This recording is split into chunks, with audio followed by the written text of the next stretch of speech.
gitu. Kenapa? Karena program bakalan cetak yang atas, memenuhi nggak nih lebih besar dari 90 nggak? Enggak, berarti dia bakalan lanjut ke yang selanjutnya.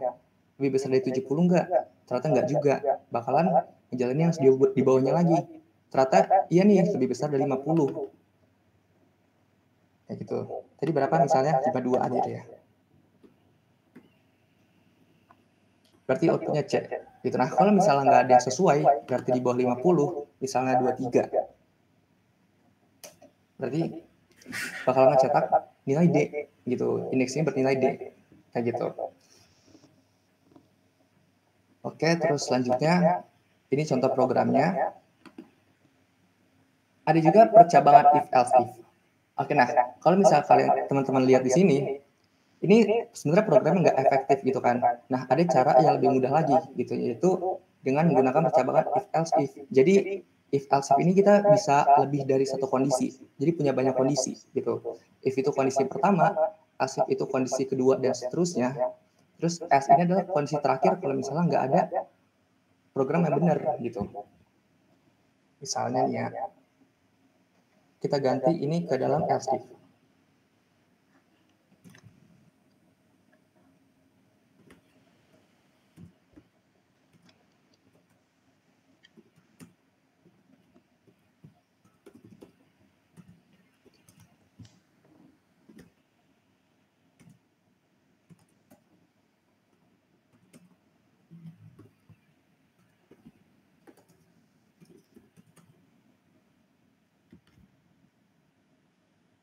Jadi kelihatan lebih simpel aja kan programnya. Nah, sebenarnya outputnya itu sama aja. Misalnya kita masukin nilai 92, tetap A. Terus 72, tetap B. Dan seterusnya. Ini if else if, sorry. Nah, ini bentuknya kayak gini strukturnya. Terus selanjutnya itu ada juga yang namanya percabangan switch. Gitu. Jadi ini sebenarnya bentuk lain juga dari percabangan if else if. Nah, strukturnya itu seperti gambar di samping ini. Nah, terus cuma yang perlu diingat adalah kalau misal percabangan switch ini, dia perlu adanya statement break ini, biar keluar dari kondisi percabangan. Karena kalau enggak, program bakalan menjalankan case-case selanjutnya. Kayak gitu. Oke, contohnya di sini. Nah, di sini tuh kita pengen membuat nama-nama hari gitu.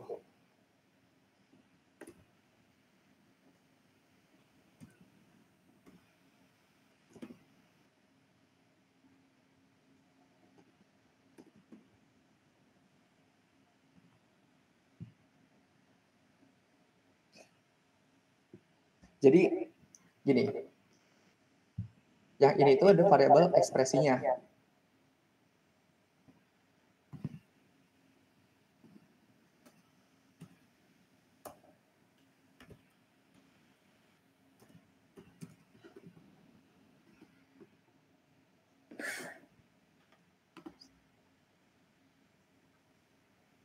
Wait, ini kenapa? Oke, salah.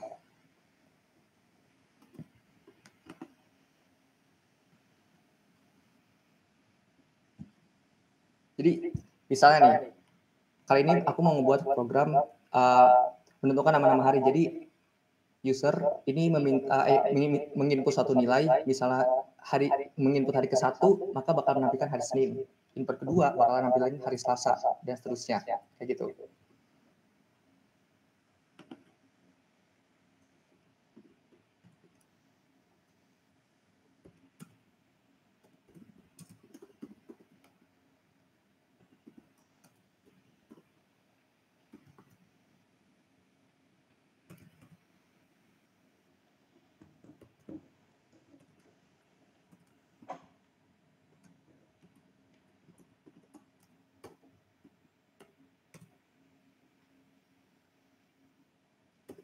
Oke, ini biar mempersingkat waktu ya.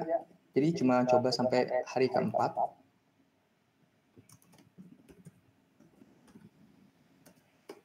Ada juga yang namanya tuh kondisi default.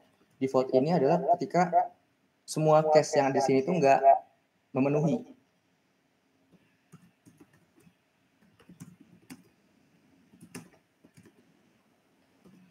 Ini, jadi misalnya nih program dijalankan.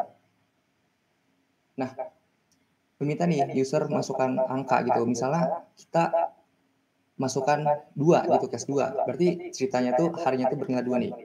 Jadi bakal muncul hari Selasa gitu. Kenapa? Karena program bakalan menyimpan variabel hari terus melakukan pengujian variabel hari tersebut gitu. Nah, di case-case ini ditentukan nilainya. Ini variabel hari ini bernilai 1 enggak? Kalau misalnya enggak bakal dicetak. Lanjut ke bawahnya lagi. Ini variabel hari ini bernilai 2 enggak gitu. Kalau misalnya iya, ternyata bakalan mencetak yang ini gitu. Nah, tapi kalau misalnya angka yang dimasukkan itu 3. Nah, bakal kelihatan kan hari Rabu, hari Kamis semuanya masuk gitu.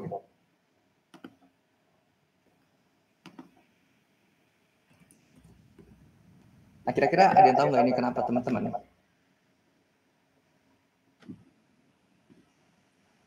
Hari Rabu, hari Kamis, input yang dimasukkan tidak sesuai.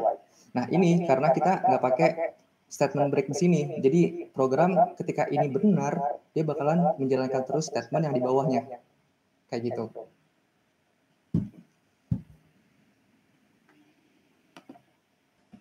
Oke, itu buat percabangan. Nanti juga bakalan ada latihan soalnya sih. Selanjutnya masuk ke perulangan. Oke, jadi di kadang itu ketika kita membuat program, itu juga kita tuh pengen mengeksekusi statement yang sama secara berkali-kali gitu. Nah, dibanding, contohnya kayak gini, kita pengen cetak halo Gunadarma IO sebanyak 5 kali. Dibanding kita harus mencetak satu-satu kayak gini, ini kan nggak efektif ya. Memakan banyak baris juga kan. Kita bisa menuliskan program melalui perulangan seperti ini gitu. Jadi program bakal diulang sebanyak 5 kali kayak gitu.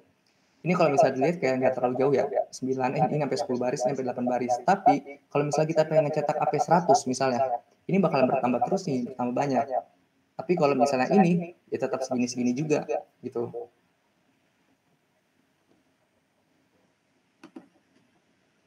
Nah terus kalau di perulangan C++ itu ada banyak macamnya juga. Salah satunya itu perulangan for ini.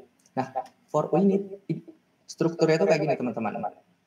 Ada inisialisasi, jadi kita melakukan inisialisasi variabel awal dulu, terus kondisinya itu kayak ini perulangan ini bernilai benar sampai variabel ini tuh berapa sih, kayak gitu batasannya lah. Nah, perubahan ini buat tentu ini variabel di inisialisasi ini mau bertambah atau berkurang. Nah, statement ini itu statement-statement yang pengen dijalankan gitu. Nah, biasanya perulangan for ini kita gunain kalau misalnya jumlah iterasi itu udah diketahuin gitu. Terus juga biasanya tuh cocok buat mengiterasi kumpulan data seperti array. Jika kayak kita pengen mengakses elemen array dan sebagainya, ini bisa pakai for ini salah satunya gitu. Oke. Struktur demo program itu kayak gini. Jadi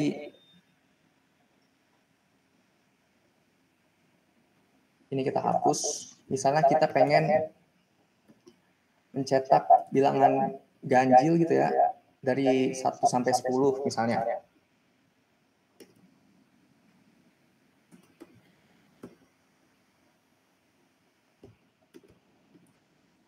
Nah, kayak gini teman-teman.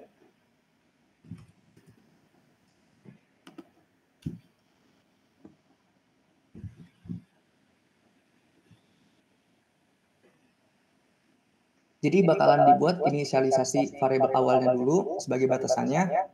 Terus juga ini mau sampai berapa kali nih pengulangannya nih? Oh, di sini sampai variabel x ini bernilai sama dengan 10.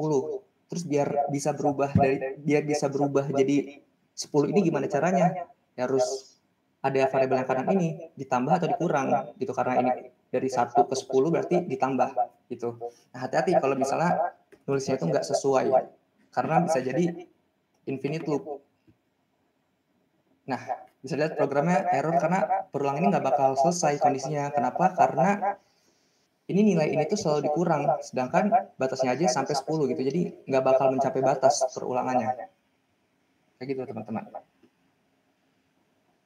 Terus juga misalnya contoh lain itu kita pengen buat rata-rata dari 3 nilai misalnya.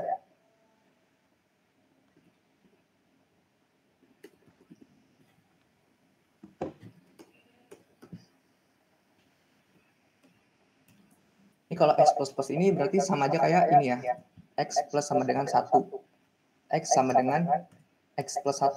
Kayak gini teman-teman. Jadi di sini ada variabel sum itu buat menyimpan jumlah dari nilai-nilai dari ketiga nilai.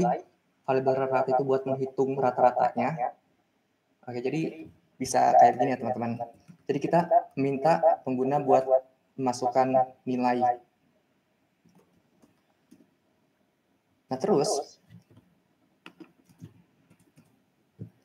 variabel sum ini fungsi itu buat menjumlahkan nilai-nilainya gitu. Jadi variabel sum ini dijumlahin sama variabel sum ini sendiri, habis itu dijumlahin sama nilai yang sekarang gitu. Nah nanti ketika udah 3 kali, ini kita hitung rata-ratanya. Rata-rata berarti kan jumlah dibagi totalnya 3.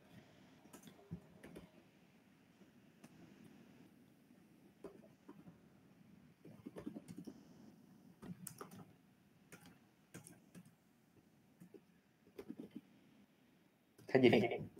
Jadi misalnya kita masukkan 3 nilai, 70, 80, sama 90. Jadi program ini bakalan menjalankan ini sebanyak 3 kali. Misalnya 70. Lanjut lagi. Berarti X ini sekarang X yang kedua, 80. Lanjut lagi. X yang ketiga sampai 3 kali, 90. Bakalan menghitung bakal nilai-nilai kita yang udah dimasukkan bakal dijumlahin ke sini, terus bakalan dikalkulasiin rata-ratanya melalui variabel ini, baru ditampilkan kayak gitu. Terus selanjutnya itu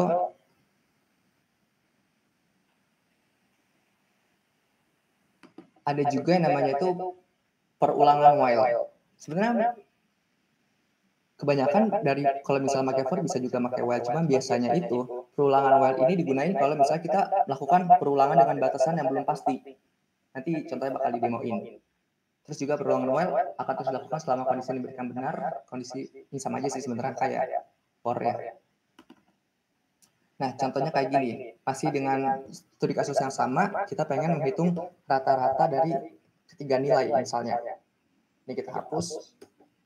Jadi kita tentuin dulu kondisinya itu apa. Misalnya, oh ya karena ini variabel karena ini perulangan while, jadi perlu ditambahin variabel baru buat sebagai penentunya, sebagai batasannya gitu. Jadi misalnya program ini bakalan dijalanin sampai, jadi ceritanya variabel count ini sebagai batasannya gitu. Variabel ini, perulangan ini bakalan dijalanin sampai variabel count itu kurang dari sama dengan 3 misalnya. Jadi cerita maksudnya itu perulangan bakalan dijalanin 3 kali kayak gitu. Nah, maksudnya gimana yang tadi udah dijelasin kayak digunakan untuk ketika dengan batasan belum pasti, misalnya kayak gini. Kalau misalnya nilai udah pasti, nilai yang dimasukin itu kan berada dalam rentang 0 sampai 100 kan ya, nggak mungkin di atas atau di bawah segitu. Nah, ceritanya kalau misalnya kita minta pengguna buat masukin nilai, nah ceritanya kalau misalnya ada nilai yang dimasukin itu kurang dari 0, atau juga nilainya itu lebih dari 100, ini nggak valid nih. Berarti ceritanya program bakalan mencetak input yang Anda masukkan tidak valid. Gitu, jadi silakan coba lagi.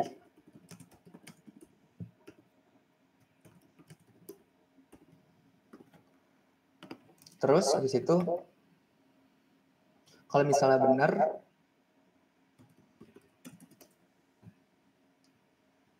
program bakalan ini yang variabel pengcounternya ini bakalan bertambah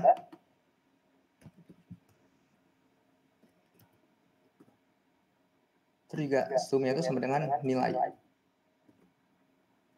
Maksudnya dijumlahin sama nilai kayak gitu.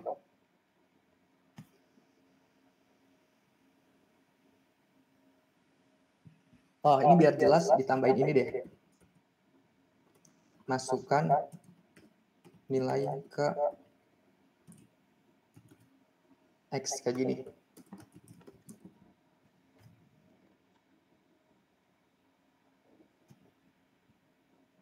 Jadi ini coba dijalanin ya.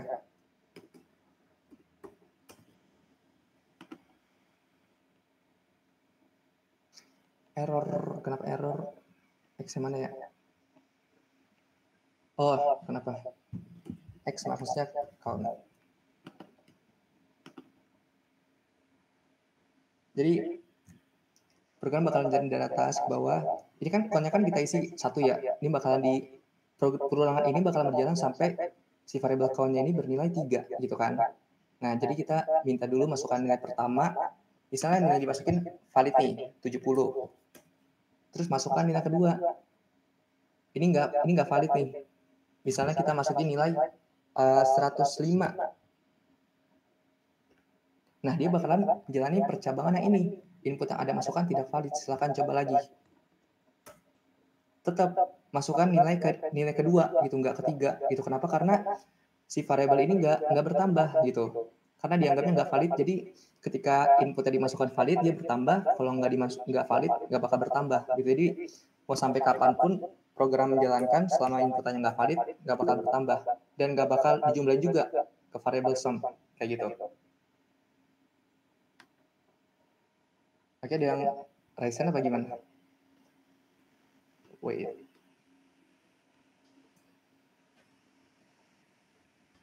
Oke, sekarang kita masukin nilai yang benernya, berarti 70, terus 80. Nah, ini kan valid ya. Maka rata-rata itu adalah 73. Jadi yang dihitung itu nilai-nilai yang valid aja, 80, 70, sama 70 lagi. Gitu. Kenapa? Karena adanya percabangan yang ini. Gitu. Makanya perulangan while itu cocok buat hal-hal yang kayak gini biasanya.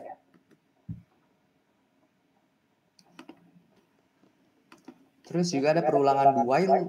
Ini sebenarnya sama aja, cuma bedanya kalau misalnya do ini, dia itu di statement itu dijalankan duluan, baru kondisinya itu, baru nentuin kondisi itu di akhir, gitu. Nah, bedanya apa? Bedanya kalau do while ini, statement itu bakalan jalanin minimal sekali. Misalnya,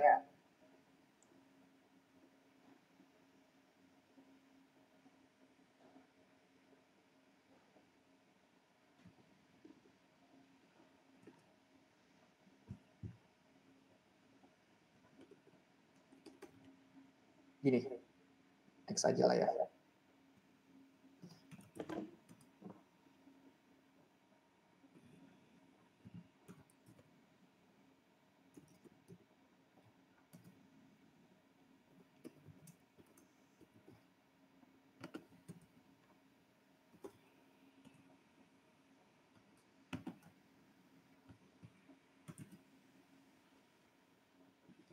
Jadi kita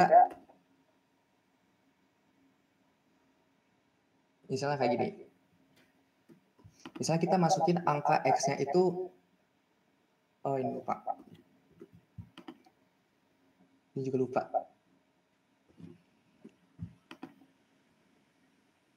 Misalnya kita masukin angka X-nya itu 1. Berarti program bakalan mencetak X-nya terus sampai 5, ya kan? Tapi kalau misalnya kita cetak X-nya itu 6, kan nggak memenuhi nih, ya kan? Tetap dijalani sekali. Gitu, walaupun ini nggak sesuai. Kayak gitu kalau dimaksud dengan do while.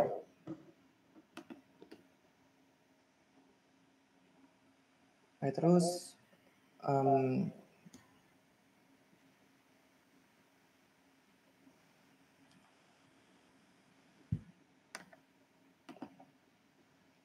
ini infinite loop itu seperti tadi yang udah dijelasin juga ya, sebuah kondisi dalam program komputer di mana sebuah loop terus-menerus berjalan. Jadi kenapa bisa terjadi loop, infinite loop? Karena kondisi yang mengontrol loop itu tidak pernah menjadi salah gitu. Jadi loop itu bakal terus-terusan dieksekusi tanpa henti. Contoh infinite loop, kalau misalnya dalam for itu kayak gini. Kenapa ini infinite loop? Karena ini kan X-nya sampai dengan 10, dan X itu program bakal terus berulang sampai nilai X-nya itu ya kurang dari 0. Gitu. Tapi ini malah bertambah terus. Jadi ini bakalan bernilai benar terus gitu, nggak bakal pernah menjadi salah. Nah, selanjutnya yang while ini kenapa infinite loop? Karena kita itu ngurang ngasih variabel counternya gitu. Harusnya bisa di increment ditambahin kayak gini di statement di bawahnya, tapi ini nggak ada gitu. Jadi program ya udah nilai x ini bakal bernilai satu terus. Jadi program bakalan bernilai benar terus kondisinya. Jadi perulangan bakalan terus-terusan berjalan.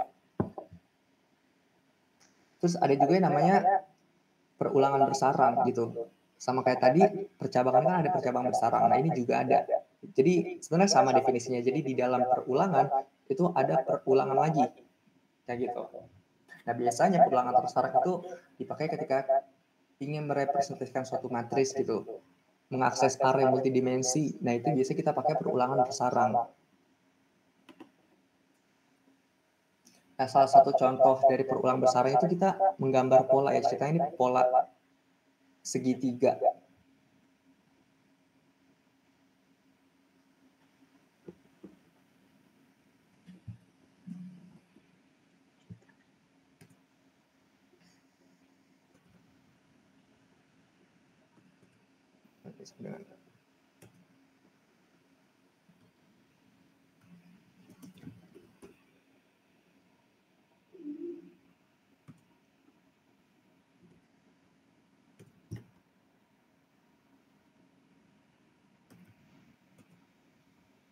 Eish.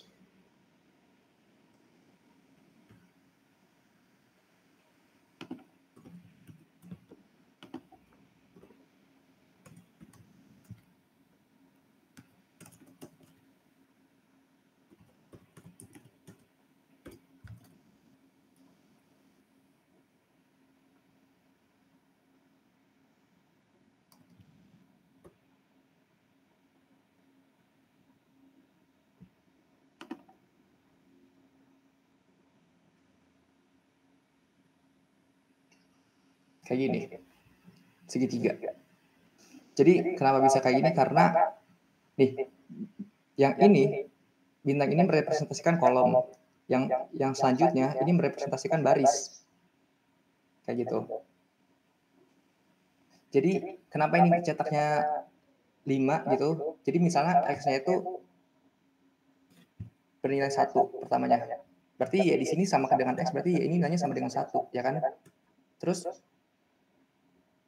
sama aja berarti perulangan ini bakalan dieksekusi selama 5 kali gitu. Makanya ini tuh terus-terusan berjalan gitu. Buat di baris pertama gitu. Kalau misalnya udah kelar, dia bakal cetak baris baru, perulangan ini X ini jadi 2 kan nambah. Nah, ini bakalan jalani lagi nih. Berarti nilainya di sini ketika X-nya 2, Y-nya juga sama dengan 2. Berarti otomatis perulangan bakalan dari 2 ke 5 bakalan jalani sampai 4 kali. Kayak gitu, teman-teman.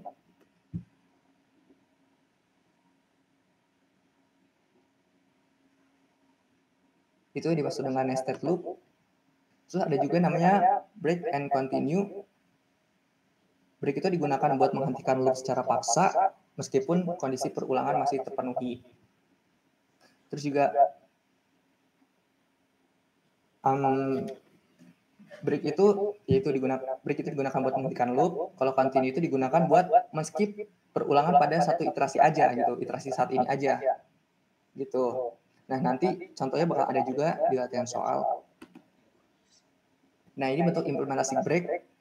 Jadi di sini kalau misalnya ada angka X-nya itu bernilai 5, maka perulangan bakal berhenti. Jadi mau pembatasnya sampai kapanpun, sampai 100 kayak 200. Nah, ini bakal mencetak sebanyak 5 kali doang X-nya. Gitu. Karena ketika kondisi X di sini bernilai 5, maka perulangan bakalan berhenti. Gitu. Nah, ini kalau misalnya kita pengen mencetak bilangan ganjil. Kayak gitu. Jadi ketika X persen dimodulus dengan 2 sama dengan 0, berarti bilangan genap kan.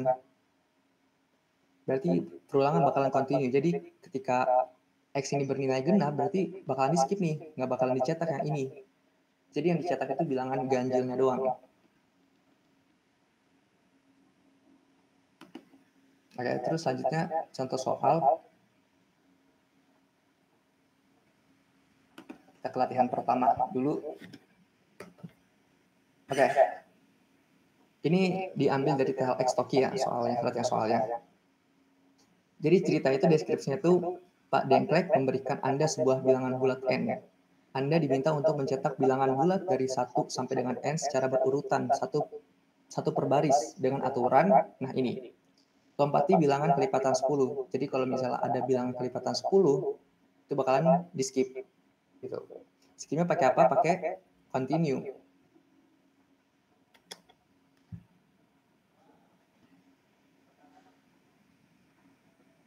Oke, coba kita langsung aja kali ya.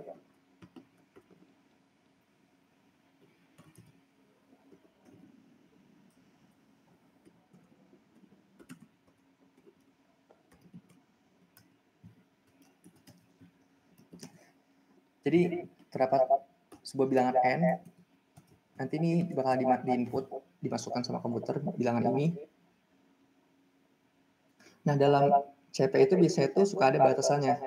Ini maksudnya 1 kurang dari sama dengan N kurang dari sama dengan 50, berarti N-nya dimasukkan pasti di sekitar segini gitu. Nggak mungkin lebih besar dari 50, nggak mungkin kurang dari 1 juga.